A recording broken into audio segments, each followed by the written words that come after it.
Welcome to the show, and it is so great to have you here. You know, we're going to be doing something a little bit different. We're going to be talking about going solo with Cece, but we're also going to incorporate the author's corner, Meet the Author, because we have with us today a fantastic gentleman who has really done a lot of research, and he's just in the mode of helping people to be able to get through one of the toughest, I think, relationship, maybe excursions, we could say. We have with us Dr. Craig Malkin. Welcome. Thank you so much for having me on the show. I'm really excited to be here. Oh, it is great having you. Now, you're an author with HarperCollins Publishers. You live in the greater Boston area. You work with Harvard Medical Center, and it's just really, how did you get into doing what you're doing? That goes back to the story. There's this old joke in graduate school. We used to say research is me-search.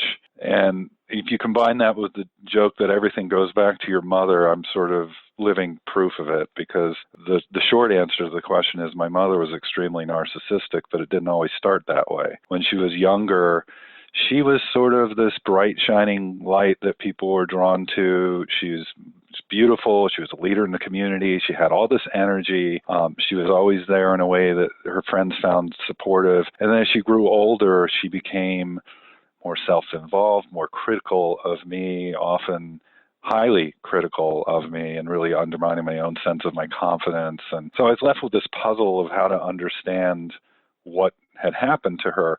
I didn't know about narcissism. I didn't know about narcissistic personality disorder. And then when I got into college and I studied psychology, I first encountered the word. It helped me a little bit, but I didn't really recognize my mother in the descriptions, because it just seemed far too complicated, even telling the story how she got there. I wanted to know essentially how this happens and what happened to her. So that really took me down this path of research. I looked at self-esteem. I looked at narcissistic personality disorder. Eventually, I did my advanced training with one of the foremost experts in the world on narcissism, a guy named Andy Morrison, who wrote a book called Shame, the Underside of Narcissism. I was really lucky to be able to meet him. And throughout it all, I just still felt like things didn't hang together. And I put that aside and I did my own practice. And then years later, I started doing some interviews on narcissism. We're talking years later after I did advanced training on personality disorders. And that was at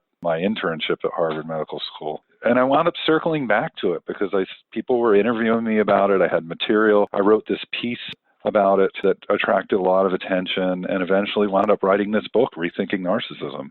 That's fabulous, because I deal a lot with divorce recovery, and it seems like this rears its head all the time. And so often I hear the individuals that are coming through trying to heal themselves, and they question themselves, and really in turn it was their partners, things that was happening within their partners that reflected upon them. So then this healing process of the divorce, it just magnifies, because you're not only dealing from the loss of the relationship, but then you're trying to figure out the relationship you did have, and then realize, do you need to get some help for yourself? And so it's just a really kind of a vicious circle. And so I'm really glad that you came out with this book, because I really do think it will help a lot of people better understand. And so just about it. Yeah, it seems to be resonating for a lot of people. I get daily messages and thank yous.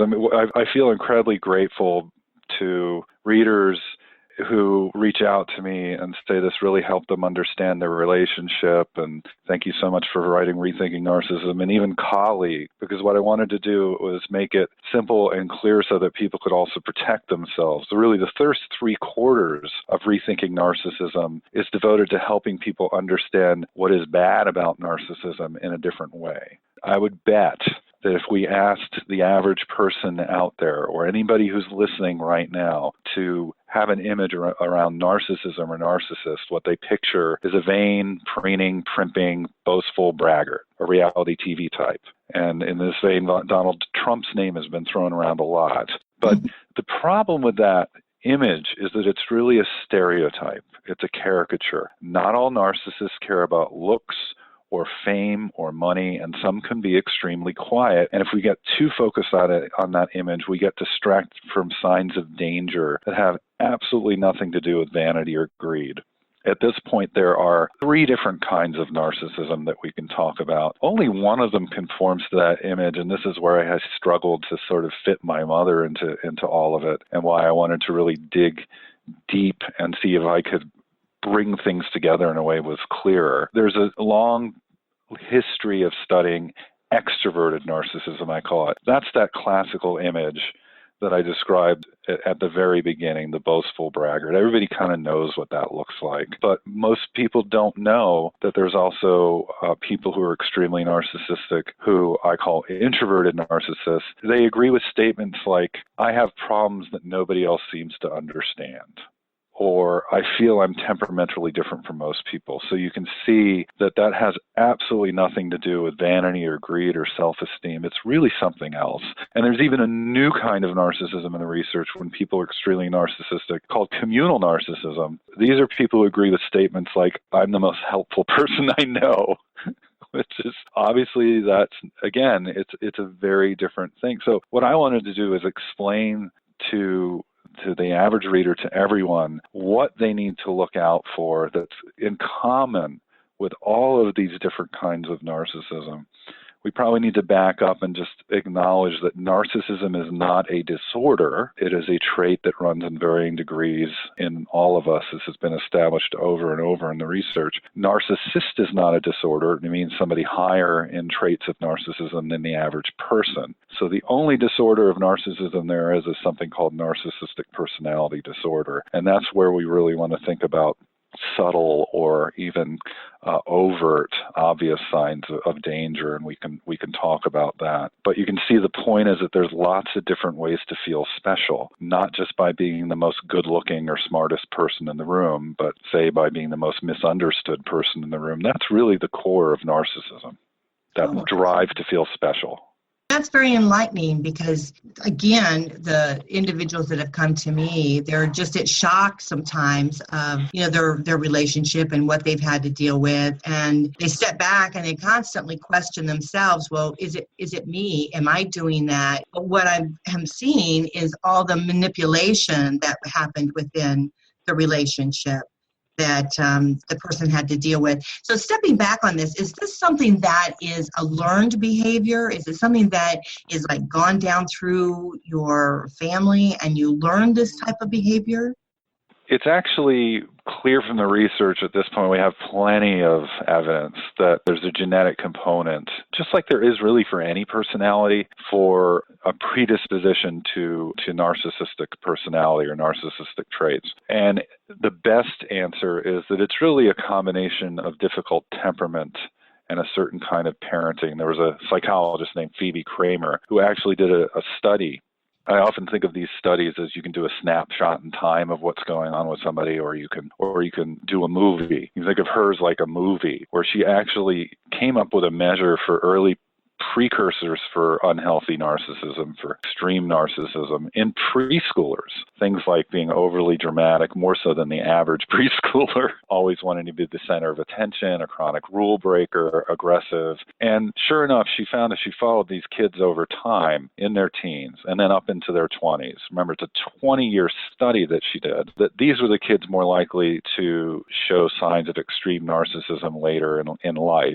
But with one condition: if they received a kind of parenting called authoritative parenting, where there's a balance of warmth and structure. Authoritative parents, for example, provide clear expectations and are predictable in their behaviors when they have limits and rules, and they take time to listen to their children's feelings, to teach them about feelings, to model how you express and manage feelings. These are typical characteristics of authoritative parents. The kids with the authoritative parents didn't grow up to be extremely narcissistic, even though they had those early precursors. So the best answer is that it's really a combination of difficult temperament and environment. The one thing I want to say while we're talking about that is that there's a common idea around there that it's sort of out there that telling your kids they're special is what does it. That is not what makes people extremely narcissistic. We already know that what all extremely narcissistic people have in common is a particular kind of insecurity called insecure attachment.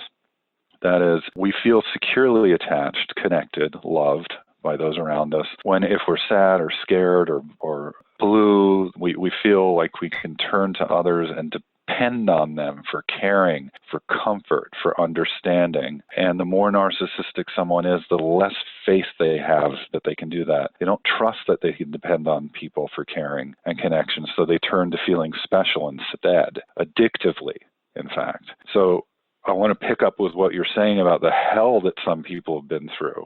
Because when that addiction, so you can think of narcissism as this drive to feel special, and we can even talk about the healthy ways it shows up in us. When we become addicted to it, we are either a narcissist, or even when it's a strong enough addiction, this kind of way of soothing ourselves the way we would with a drug instead of turning to relationships to feel better, to soothe ourselves, to feel good. When that addiction becomes strong enough, people lie, steal, cheat, just like they would with any addiction. And now you run into what I call triple E. This is the core of narcissistic personality disorder, triple E. Exploitation, that is doing or saying whatever it takes to get your needs met, no matter what the cost to people around you, to feel your special high, however you do it, whether it's to feel like you have problems no one else understands, or you're the most helpful person in the world, however you get there. Entitlement, acting as if the world and other people owe you, need to really bow to your will. And empathy impairment, which is exactly what it sounds like. When people become so preoccupied with this need, this drive to feel special, they set aside honesty, truth,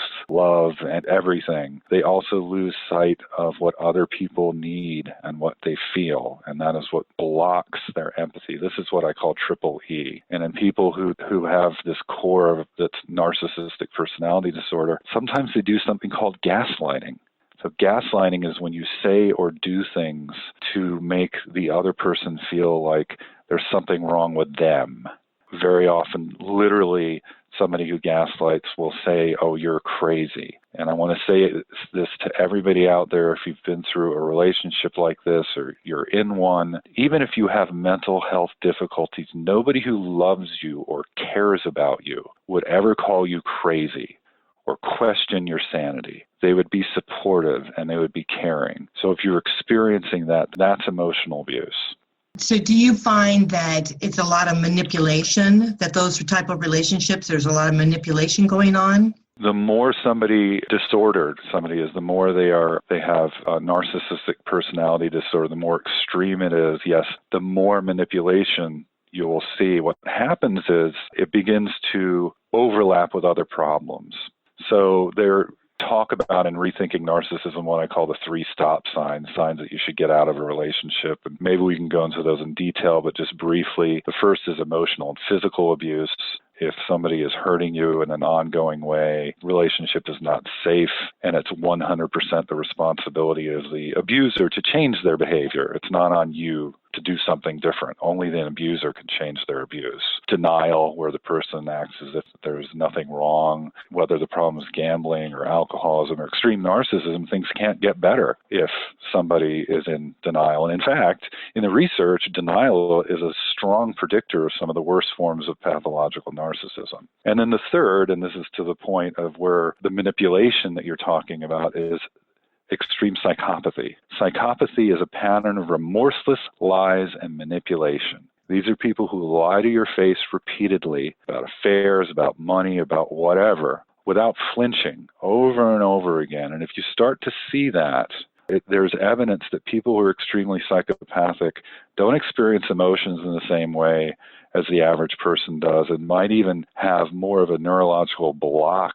to empathy. The combination of extreme psychopathy and narcissism is often called malignant narcissism, and people who suffer from it or experience it are called malignant narcissists. They're the most likely candidates for gaslighting and overt abuse and what's called coercive control. But all of this can take subtler forms too that we should probably talk about, because that can be just as problematic. But I did want to just make that point. Yes, the more extreme it becomes, the more likely you are to run into manipulation. I know that talking with them, and I think I've had that type of relationship myself, but you learn to, in order to be in a relationship like that, you learn to look at things differently because of the way you would be treated. And so when you step out of the relationship and you enter into the normal world again, then you start realizing, oh my gosh, what was happening? Because a lot of times you just tend to start complying with what's going on. Absolutely, yeah. It becomes a survival strategy.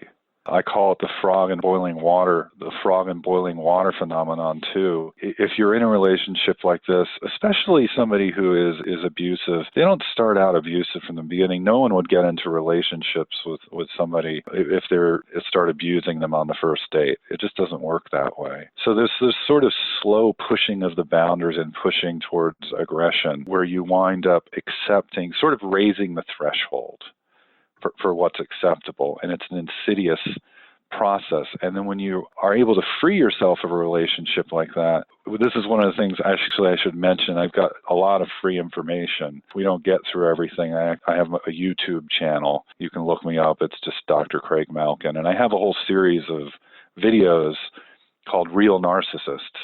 And in one of them, I deal with how do you recover? Because very often, if you've been, say, through gaslighting or even abuse with somebody who's extremely narcissistic, you might have trauma symptoms.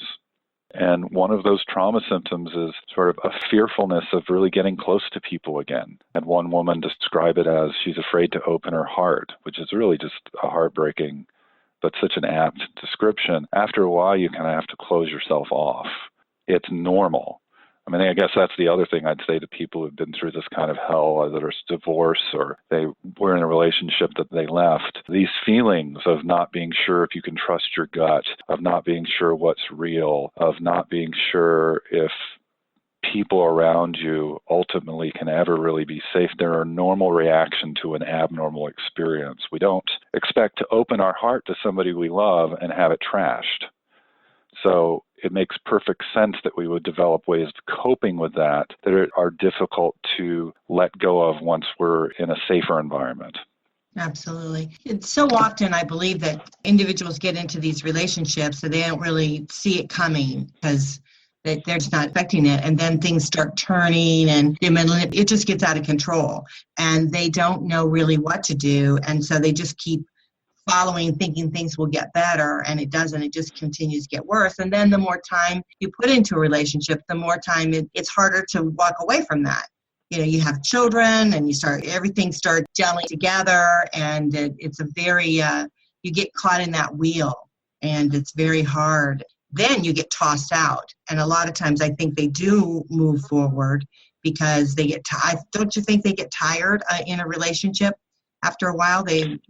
Well, extremely narcissistic people, especially the more outgoing, but not all the outgoing types, the more extroverted types, what we see in the research is they tend to devalue caring and commitment. You ask them, do they prefer a partner who loves and supports them or someone who's attractive? They'll pick attractive every time. So it isn't unusual to see somebody, say, with narcissistic personality disorder, who they have multiple affairs. And again, this is another way of feeling special without having to depend on people, right? Because if you invest all of your desire in one relationship, the danger there is that you might be rejected.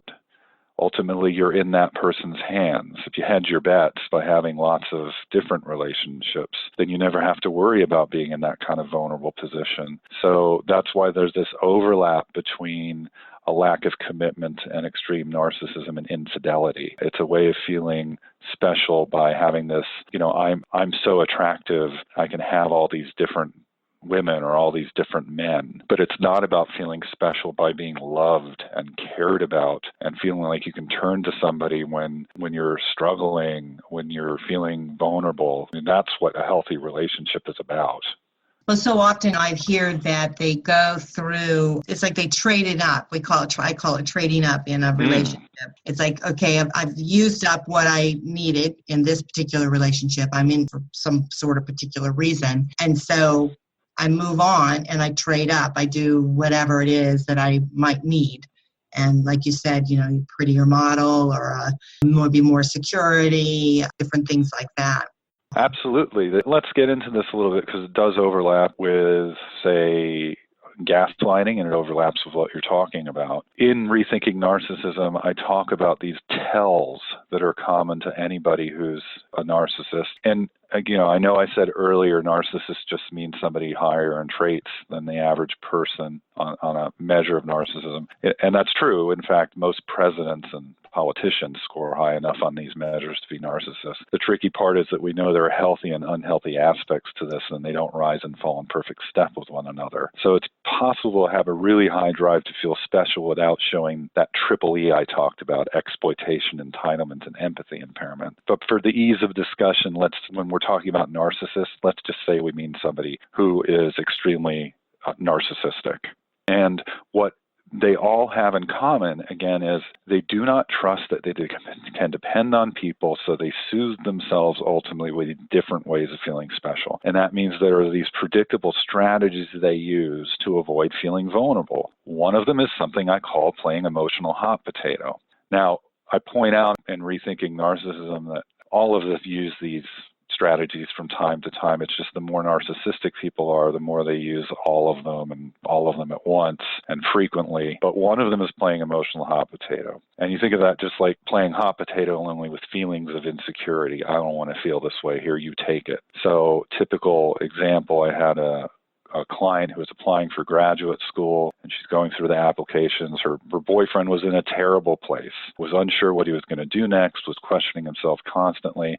Privately, you could tell. He wasn't talking about a lot to his girlfriend. So he'd handle this by standing over her shoulder, basically, while she was applying for schools and saying, "You sure that's the one you want to go to? Isn't that overshooting a little?" This is a great example because this is not somebody being abusive. It's much subtler. And what he was doing is shoring up his own self-esteem by sort of convincing himself he was the one in the know, and in the process undermining her feelings of confidence. So kind of this game of hot potato. I don't want to feel like I don't know what I'm doing and where I'm going. Here, you take the feeling. In the extreme, you can see this leads to gaslighting, because very often people who are extremely narcissistic, who have narcissistic personality disorder, struggle with the quality of their thinking. It's something called a thought disorder. The form and quality of their thinking, the more stressed they are, they sort of grow off the rails. So they often feel a bit unglued. And one way they handle that is by saying and doing things to make you feel like you're the one who's mentally unstable. That is an extreme example of what I call emotional hot potato. But again, I gave you a subtler example of it, because not all narcissists, even people with NPD, not all of them are directly abusive. Some can be simply aloof, arrogant, argumentative, and you wind up feeling alone in the relationship, even when you're in the room with the person. More so when you're by yourself, you feel alone. And I wanted to help people with that kind of subtler, unhealthy narcissism that isn't so obvious too. And these tells really give it away. That is excellent. Your book is excellent. And I hope that everyone out there will listen to your YouTube broadcasting, because I really do feel that this is something that we deal with each and every day when we're out there in the public and we're building relationships, and we come across different individuals, and we wonder sometimes, what the heck? And so now if we have these tools, we'll start to understand, okay, I get it. This is what they're about. It doesn't make them a bad person unless they're really off the chart, but there are certain personality traits about them that we have to be able to understand. And then we can make a decision on whether do we want to accept that in our lives or do we not want to accept it, and how to live with it if we do accept it. And so I think it's just fantastic. It's absolutely fantastic. Oh, terrific. I'm glad. Yeah, that's exactly what I wanted. What I didn't like about most of the books out there is either I think they would make people work too hard. If you have to speak in full paragraphs to be understood, to me, that's a reason to leave a relationship. So I have very simple strategies I use for testing out change where there aren't those 3 stop signs of abuse, denial, and psychopathy that I outline in Rethinking Narcissism. I draw from couples research, and I draw from this whole new state-of-the-art research on what reduces narcissism in people. That area is fascinating. And so I wanted to give people simple tools like the 3 stop signs so they can say, okay, I really know all I need to know, so that they don't have to struggle for months or worse, even years to decide, A, is this relationship safe? And B, is there any potential for change? I wanted to make that very clear. So really, with the strategies that are drawn from the research that I provide, you can figure that out in a matter of weeks. I don't want people struggling with this. They may get to the point where they're not sure how to leave a relationship, but they'll know when they should. That's excellent. Now tell me, let's say you're into this relationship, you realize that this is what's happening, you have children. Now, will this individual behave this way to only one person, or will they behave this way to the entire family? This is what gets so confusing for people, because if you're living with somebody, if you're in a relationship with somebody, if you're married to somebody who is just universally awful, it makes it so much easier, but that's rarely the case. What happens is, and this is why, by the way, I mentioned earlier one of the 3 E's is impaired empathy. I want to help people with this too, because it's confusing and it doesn't help anybody who's listening. If you're looking for a lack of empathy, you're going to be looking a long time. It doesn't always show up as a lack of empathy. As I said, that's really the most extreme version where it's mixed with psychopathy, likely. What the research shows is that even people with narcissistic personality disorder have fluctuating or impaired empathy. And because of that, the criteria was changed in the Bible for Mental Health, the Diagnostic and Statistical Manual 5, to impaired empathy. It appears that we all have a capacity for empathy, again, unless there's some neurological problem. And then what happens when people are extremely narcissistic is that their empathy becomes blocked. They're so preoccupied with their internal needs, or they're so concerned with getting their way of feeling special, however they do it, that they can't really pay attention to the person in front of them. So what this means is that you see flashes of empathy. So for partners, this can be really frustrating. You might be married to somebody who is warm and caring towards the children or other people, friends, but then you're alone with them. It's just the two of you, and it's just, you can feel the coldness in the room, or they're bristling, or they're shut down and brooding, and again, you feel alone. Or they name call, or they put you down, not just using emotional hot potato. So that's the confusing part. Very often when someone's extremely narcissistic, so much so that it blends in with other disorders, we don't need to get into all of this in detail, but antisocial personality disorder, which is really the mental health disorder that captures psychopathy. Psychopathy is a trait, but antisocial personality disorder is a diagnosis in the mental health manual. And very often they start blending together. And in that case, this is the classic picture of the abuser in the family who treats everyone terribly. Nobody is spared their wrath. Nobody is spared their aggression. It's, as I said, way more confusing when you get this mix, because the person shows flashes of empathy. And here's what I want to say again. You need to pay attention to the 3 stop signs that I outline in Rethinking Narcissism, and you need to come back to the question, am I safe in this relationship? Not how narcissistic is this person, but am I safe?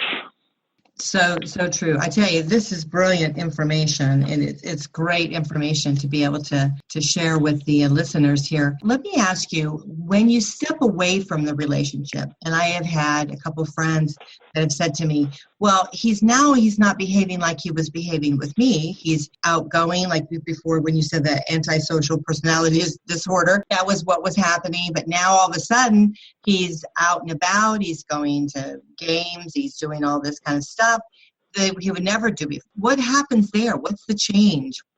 Is he trying to fit in to be normal again? And then he's going to... After the relationship ends? Yeah, right. What happens is, remember, all extremely narcissistic people struggle with this particular kind of insecurity. Again, secure attachment or feeling securely loved means that if I am scared or sad or lonely, struggling in any way, that I know that there's one special person that I can turn to, and they have my back, and I can trust them when I'm in their hands. That's secure attachment. And narcissistic people, the more narcissistic they are, the less they trust that. So what happens is, as they get close to someone, right, when you start to build a relationship, you start to mix your lives together in all the ways that you were referring to earlier, all of that fear of dependency comes out.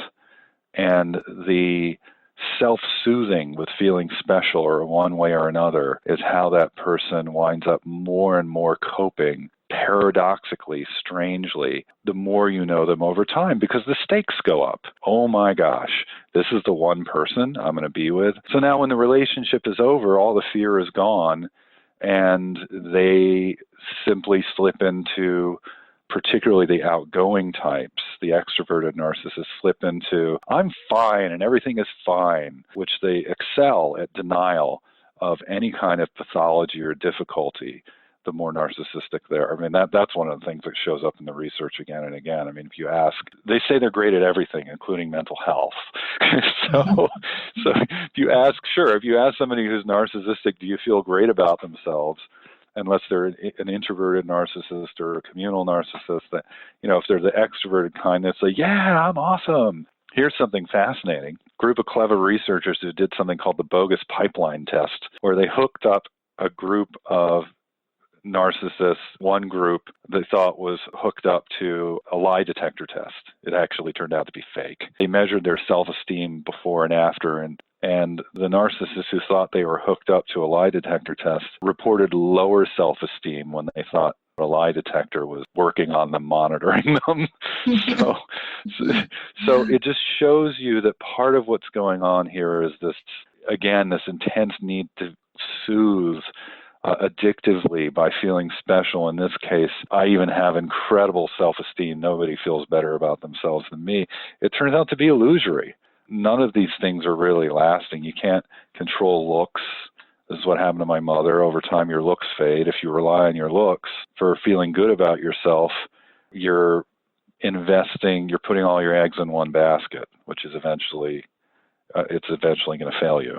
And very often over time, the trajectory here is that people wind up struggling more and more and falling more and more in despair as they get older if they don't work with somebody to change these patterns. It's a mind-boggling discussion, really. And when you were talking about relationship building, talking about being in relationship, going out, building new relationships, it just becomes a bit overwhelming sometimes when you've been faced with this type of relationship and you're moving forward and you're trying to move on with your life. I think a book like yours, and I haven't, and I apologize because I have not read your book, but I'm definitely going to read your book. Because good. That it's a fabulous subject. It's something that's real today. And as we're out there meeting people each and every day, it just helps us to be able to better understand, I think, ourselves and also people around us. So it's absolutely.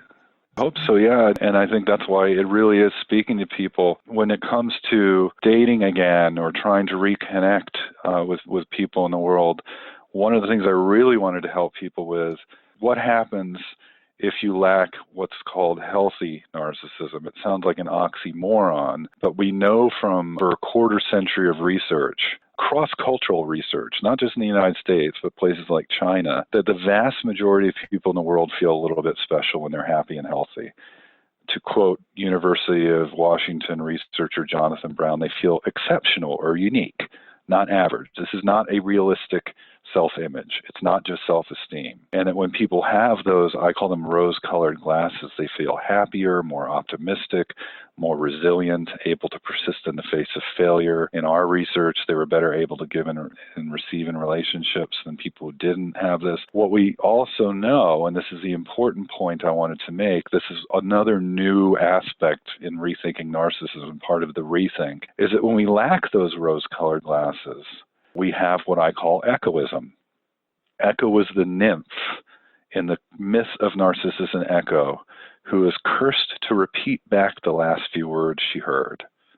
In other words, she had no voice of her own. And like Echo, people who struggle with echoism, Echo fell in love with Narcissus just as he fell in love with his reflection. And like Echo, people who struggle with echoism tend to fall in relationships with extremely narcissistic friends and partners. And what I wanted to do is give that some language and help people who struggle with echoism find their voice so they could break these patterns. And I speak as what I consider myself a recovered echoist, because my mother was extremely narcissistic. Egoism is all about, I am the problem. You talked about self-blame earlier. This will draw you into a relationship with someone who's extremely narcissistic. People who scored high on our measure of egoism agreed with statements like, I'm not sure what I want or need from people. I'm afraid of becoming a burden. When people ask me my preferences, I'm often at a loss. In our research, we found that they were more like extremely warm-hearted, the most warm-hearted of the group. We had 3 categories, factors, for those of you who know the math out there: extreme narcissism, healthy narcissism, and egoism. And of the 3, people high in egoism were the most warm-hearted, but they were also the most likely to subjugate their needs and feelings to others because they tend to sort of live life by the rule, the less room I take up, the better. If I'm not too high maintenance, maybe you'll love me back. Very often they've been raised by parents who are narcissistic, and they've learned to tiptoe around them. Someone who's fragile or explosive, and they feel like the only way I can really survive this is to either stroke this person's ego or make sure I can anticipate their needs. So often these are very empathic, caring people, and their gifts wind up squandered in relationships with people who are addicted to feeling special. And somebody who struggles with egoism is very good at making someone feel special. I'm just almost speechless because I'm just shocked at what I'm hearing. Because so often I have mentioned that I think that we need to look at the patterns in our lives. Because if you look at the patterns in your life, you'll see that there's usually some similar traits of the individuals that you're having difficulty with. And so yes, if you do that, and it's so often exactly what you were saying. And so it just really touches the core of a lot of struggles that I hear within the divorce group. And when I'm talking with people that have not been divorced one time, but have been divorced several times, they can't seem to get from one relation back into another one. Something's not working right. And it could very well be exactly what you've pointed out here. And so it's just amazing. It is amazing. Now, where they need to examine how they bring themselves to a relationship and really, maybe with the help of friends, with the help of a therapist, explore, am I falling to this pattern? Self-blame, for example, which is so insidious as well, where is my go-to explanation anytime something goes wrong in a relationship, the problem is me? That's something that starts in childhood. If you're trapped, you're stuck in relationships in your family, you can't march out the door, you have to find some way of finding hope. And very often what people wind up doing is they tell themselves, oh, well, I guess I'm doing something wrong. I need to change what I'm doing, or I'm not a good enough son, or I'm not a good enough daughter. And then if I improve myself, maybe I won't be treated this way, because that's the only way they can sustain some sense of hope while they're in the situation. The problem with that is that you wind up maintaining hope by trading away your self-esteem. All right, I have power over this. My power is that I need to fix myself. Now you can see, again, how this sets this kind of typical dynamic of somebody who struggles with egoism can set them up to be in relationships with people who are more than happy that somebody else takes the blame.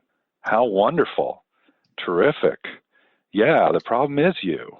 Now, do you have this information? I know it's in your book, but do you have this information also on the YouTube?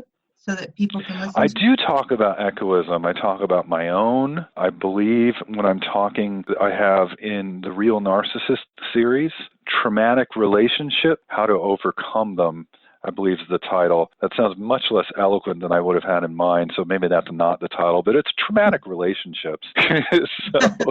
And I believe I cover, not just in Rethinking Narcissism, but in that video I talk about self-blame and where it fits in.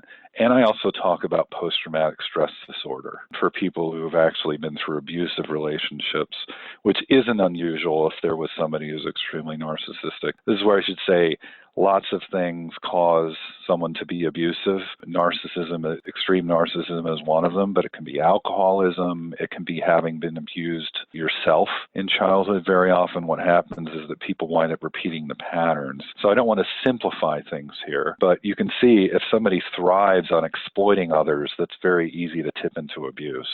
Right, absolutely. Well, this is a wealth of information, and I thank you so much today for coming on the show. So we can find your YouTube information just under your name. Am I correct, Dr. Craig Malkin? Yep, Dr. Craig Malkin. And Facebook, I've got a Facebook community that's thriving. Also, I try to make this simple for people too. Facebook is Dr. Craig Malkin. Twitter is at Dr. Craig Malkin. It's all the same. Great. Share with us again the name of your book. It's Rethinking Narcissism, The Secret to Recognizing and Coping with Narcissists. Wonderful. And where can we find that? Anywhere books are sold. If you want to support your local bookstore, which I'm a big fan of that, if you walk into a local bookstore, you're likely to find, I found it even smaller ones, but it's certainly everywhere online too. I think it's a great read, and I'm definitely going to get my copy because I talk to people each and every day, and I can see that this definitely will help them. I'll probably be getting the book out a great deal. It sounds like a great tool to better understand not only maybe what you're going through, but maybe what you've experienced and others as you move forward, relationship building. So I think it's absolutely fabulous. So I thank you so much for being on the show today and everything that you do. I'm there working at Harvard Medical School. You do a lot of things to help people. And so you reach out and really share your wisdom, and I do appreciate that. Oh, it's my pleasure. I want to make things clearer, and I want to help people. So when I hear that I'm doing that, then I feel like I've accomplished that goal, and that's what I want to do. I even have in the book research-derived tool.